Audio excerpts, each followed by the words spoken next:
Bagaimana jika makan bergizi gratis bertahan 20 tahun, tapi masalah tata kelola yang ada hari ini tidak pernah diselesaikan? Niat baik tanpa sistem yang bersih adalah bencana yang berjalan lambat.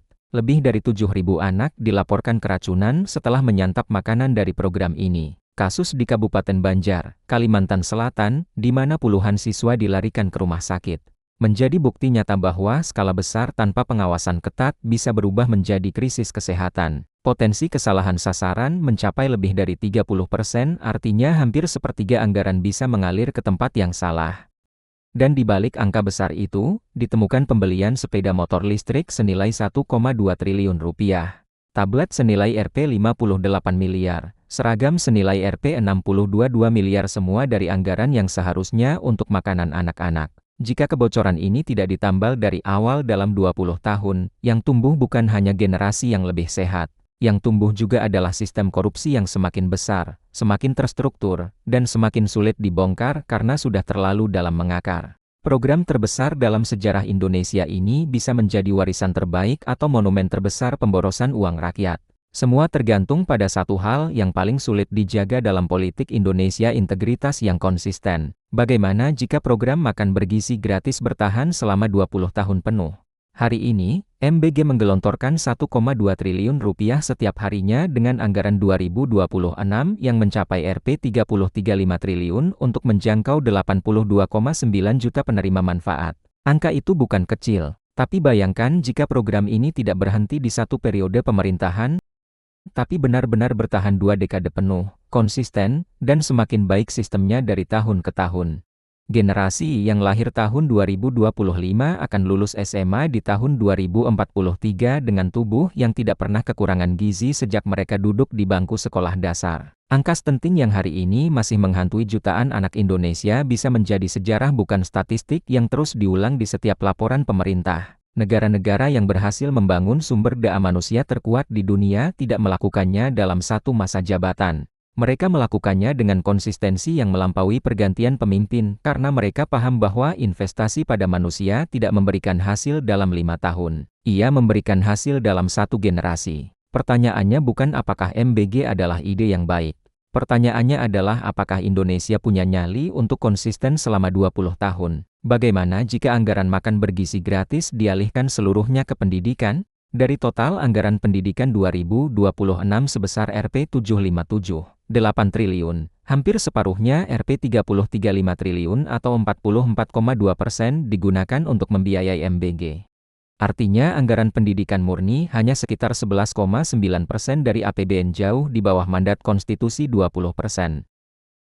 Pertanyaannya bukan soal mana yang lebih penting, perut yang kenyang atau otak yang terisi. Keduanya penting. Tapi ketika satu mengambil porsi yang seharusnya menjadi hak yang lain, ada yang perlu dipertanyakan. Jika Rp30,35 triliun itu dialihkan sepenuhnya ke pendidikan, bayangkan apa yang bisa dibangun. Ribuan sekolah rusak di pelosok Indonesia bisa direnovasi sekaligus. Gaji guru honorer yang selama ini hidup di bawah standar bisa dinaikkan secara signifikan. Beasiswa untuk jutaan anak dari keluarga miskin bisa diperluas. Laboratorium sains, perpustakaan, akses internet di daerah terpencil, semua bisa bergerak bersama. Anggaran MBG per hari lebih besar dari total anggaran riset nasional selama 1 tahun penuh.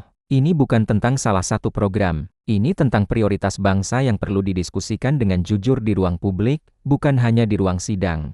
Anak yang kenyang tapi tidak terdidik, dan anak yang terdidik tapi kelaparan, keduanya adalah kegagalan negara. Dan kita harus jujur tentang kegagalan mana yang sedang kita hadapi hari ini. Bagaimana jika MBG dan pendidikan berkualitas bisa berjalan bersama, tapi hanya jika Indonesia berani melakukan sesuatu yang selama ini dihindari. Perdebatan antara MBG dan anggaran pendidikan adalah perdebatan yang salah. Bukan karena keduanya tidak penting, tapi karena keduanya seharusnya tidak perlu saling berebut anggaran jika negara ini mengelola sumber dayanya dengan benar. Indonesia adalah negara dengan cadangan nikel terbesar di dunia, negara dengan kekayaan laut yang belum sepenuhnya dioptimalkan, negara dengan potensi energi terbarukan yang masih tidur, negara dengan 270 juta konsumen yang belum sepenuhnya menjadi kekuatan ekonomi domestik.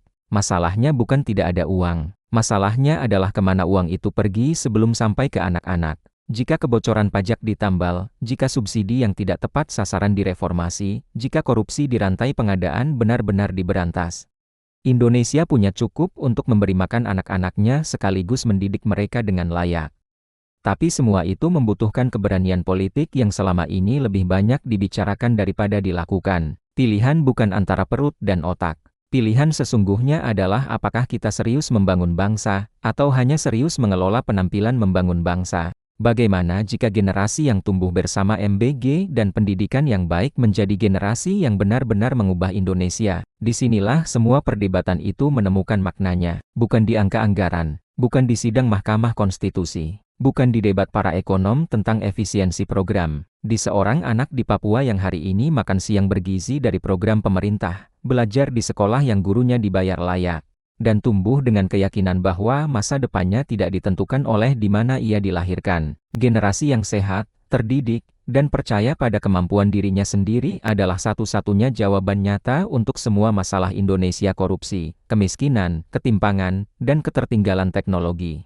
Tidak ada kebijakan jangka pendek yang bisa menggantikan investasi jangka panjang pada manusia. Tidak ada infrastruktur yang lebih penting dari otak dan tubuh generasi berikutnya. Makan bergizi gratis bisa menjadi awal dari sesuatu yang luar biasa. Atau ia bisa menjadi program yang datang dan pergi mengikuti pergantian presiden, meninggalkan statistik yang terlihat baik, tapi tidak mengubah apapun secara fundamental. Perbedaannya bukan ditentukan oleh programnya, tapi oleh apakah kita sebagai bangsa benar-benar serius dengan generasi yang kita titipkan masa depan negara ini.